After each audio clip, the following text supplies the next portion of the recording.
So last week I had mentioned very briefly about something called flexibility training. It's a mental exercise that we can do that can be very helpful in reframing the way that we think about things in order to cope with stressful life events or stressful situations, instead of allowing the things that are out of our control to overwhelm us and to stress us out. Of course, this is easier said than done, but it's useful to know that there are very specific exercises that one can do for self-improvement and get better. Just before I begin, I'd like you just very quickly to say that change is something that as humans we find difficult. We prefer sameness, we prefer comfort of what we're familiar with, and therefore we prefer it to be always like that. However, the world, the universe doesn't function like this. It's all very unpredictable, so we're always confronted and met with obstacles, things that we never really expect, and that's just how life is. Now, people who are just naturally a little bit more flexible and adaptable than others, perhaps as a result of their experiences or maybe personality traits and so on, cope much better, handle situations much better, or have more resiliency than others who are not so adaptable, people who don't like change or who find it difficult to kind of adjust in that respect. Of course, there's a whole spectrum. It can be much more complicated, much more difficult for some of us, and a little bit easier for others. But we know that whenever we give ourselves a chance to practice something a little bit different, to challenge our way of operating and of thinking, we give ourselves a chance to kind of experience things in a completely new light, and sometimes discover something quite amazing if we give ourselves the chance, instead of keeping ourselves within the same zone that we are in. Of course, we might be very comfortable in that place, and that's fine. But then, if we're confronted with difficulties, that's sometimes not something very, very helpful to do.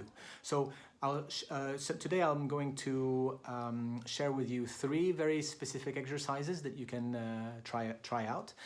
3 very simple ones. The first one is, how about you pick something that you know very well how to do and do it differently? How about you choose something like the way you brush your teeth? Instead of brushing your teeth with your right hand, use your left hand.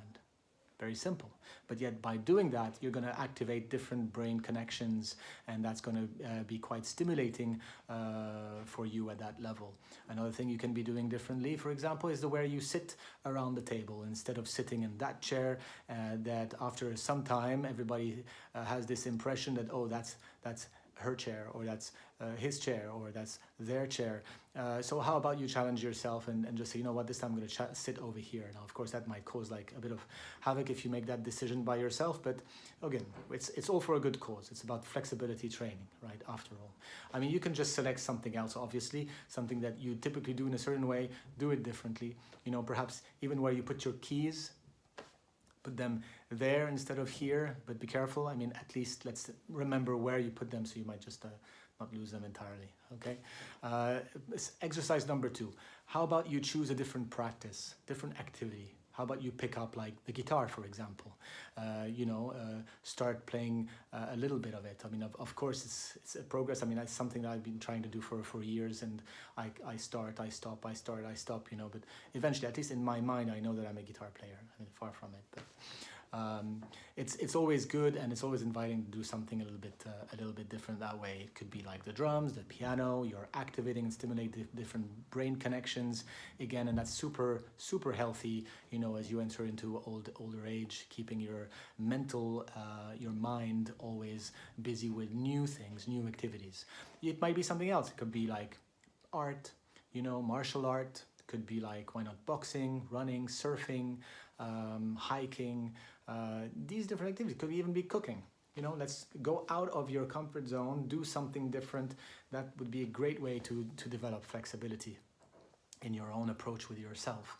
And the third thing for today, because there's many, many different things, that's the good news. The third thing is about meeting new people. We know that people who actually meet people and have discussions with people who have different backgrounds, different cultures, different traditions, ends up being very enriching on so many levels. It also allows you to kind of maybe reflect on what you might be thinking as morally right or wrong. Because on one culture it might be morally right or wrong, and another culture might not be morally right or wrong. So it really allows you to put things into perspective. I know growing up I've had the chance to move in different countries and to meet different cultures, so that's allowed me to be quite flexible in that respect and adaptable to different environments. And it's something that's very, very enriching. So having, giving yourself a chance to meet people, have different conversations instead of just the same people every single time. Of course, close friends will always be close friends, but it's always nice to have different conversations with people that you haven't had before. I mean, obviously, we're not saying you have to travel for that, although that is one of the most richest pleasures one can have, to travel and go to different destinations and to meet how people are and how people think and how people behave. But that is really something that's really enriching. Nowadays, we can be doing this on social media. We can be doing this over Zoom platforms. Even with the restrictions of traveling, it's still something that is something adaptable to be able to do, and technology is allowing us to be able to really reap benefits in a very constructive way too, when used wisely. So I hope these 3 tips exercises are useful, interesting. You'd like to try them. I'd like to hear from you. Just let me know what you think, how you get on with it. If you'd like anything else, I'll be giving more talks like this, obviously, as I have been doing, and hope these will be continuously beneficial for you. All right, so wherever you are, take care. Bye for now.